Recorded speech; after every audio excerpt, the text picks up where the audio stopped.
Bonjour, ravie de pouvoir échanger avec vous même si c'est par vidéo. Mon nom est Cécile Dejoux, je suis professeure des universités au Conservatoire national des arts et métiers et affiliée à l'ESCP Business School.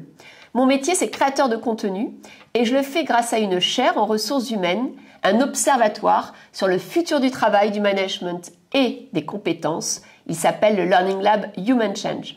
Ce que j'adore quand je viens à l'Envie et quand j'ai la chance de pouvoir créer avec la super équipe de l'Envie des cycles, en tout cas le cycle Learning, c'est en fait de mêler à la fois des points de vue de scientifiques, de start-up, mais aussi de grandes entreprises, des points de vue autour des tendances du learning et surtout des bonnes pratiques.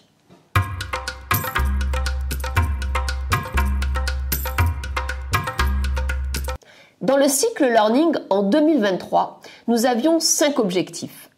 Le premier objectif, c'était de voir l'impact de l'évolution du droit sur la fonction Learning. Le deuxième objectif, c'était essayer de comprendre comment le métaverse pouvait interroger les nouvelles pratiques de learning.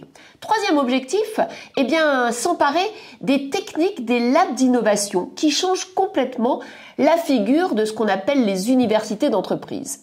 Le quatrième objectif, c'était de comprendre, bien sûr, quelles sont les nouvelles postures en termes de contenu. Et le cinquième objectif, toujours aller voir des lieux, aller voir les derniers outils pour évaluer la formation dans tous ses états.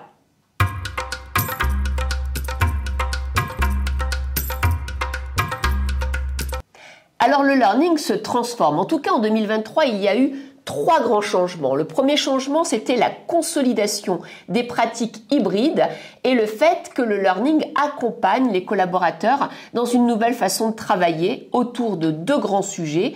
Le sujet de la santé au travail, le sujet du care management et le sujet de l'hybridation du travail.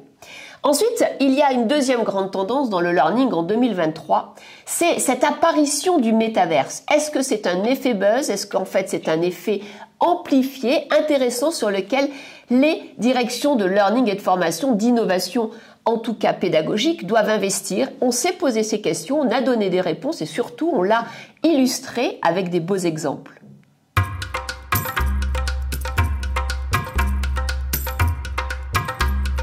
Le métaverse, c'est simplement un outil de plus. C'est un outil intéressant parce qu'il permet de former plus de personnes à moindre coût sur des sujets de collaboration notamment. Nous avons, grâce au témoignage du directeur du learning de l'école Neoma, vécu une expérience dans le métaverse et nous avons également vu les risques liés par exemple, au fait qu'on peut plagier, on peut être fatigué. Avec la réalité virtuelle et le métaverse, on peut même, parfois se décentraliser de son propre apprentissage. Donc, on a vu toutes ces opportunités et ces risques. Donc, le métaverse est un chemin sur lequel il va falloir encore creuser, comprendre, observer pour avoir une vraie conviction.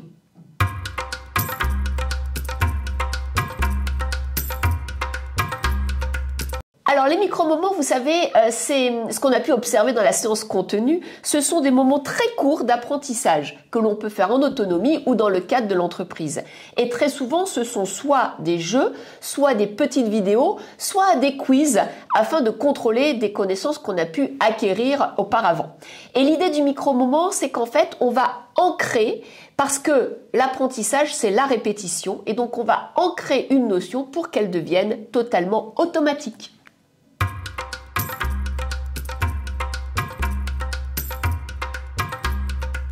Les labs d'innovation aujourd'hui sont une évolution nécessaire de ce qu'on appelait avant les universités d'entreprise. Alors, ils fonctionnent sur 3 axes. Le premier axe, c'est qu'on va faire de la curation sur du contenu de learning.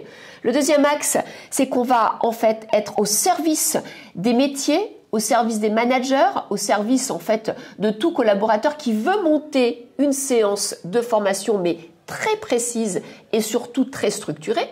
Et puis, troisièmement, on va créer des nouvelles briques pour les mettre dans des contenus de digital learning. Donc, c'est vraiment un lieu où on va tester, innover, créer, observer.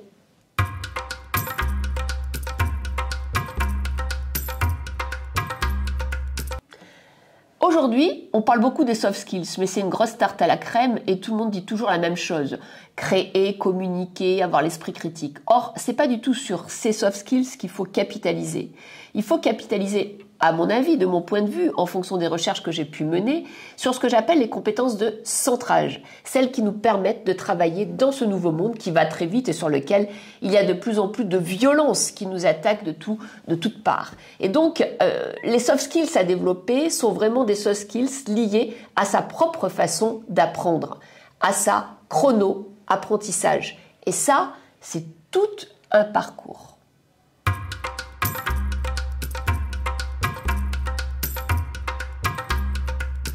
Et oui, l'évolution de learning ne s'arrête pas en 2023. Elle continue avec un nouveau cycle. Merci à l'envie de me proposer de piloter ce nouveau cycle. Dans le nouveau cycle, il y a un élément clé que je souhaite aborder. C'est le lien entre le learning et l'expérience collaborateur. Comment faire? Comment accompagner le collaborateur pour qu'il apprenne en autonomie, avec les bons outils, dans les bons moments de travail de sa journée et qu'il apprenne les choses importantes pour lui, pour rester employable, pour l'entreprise, pour développer la performance, pour son équipe et continuer à influencer ses collaborateurs et pour la planète parce que c'est important d'avoir un projet plus grand que soi, plus grand que l'organisation. Et c'est tous ces aspects que nous allons aborder, creuser et que nous allons en tout cas proposer dans le nouveau cycle learning.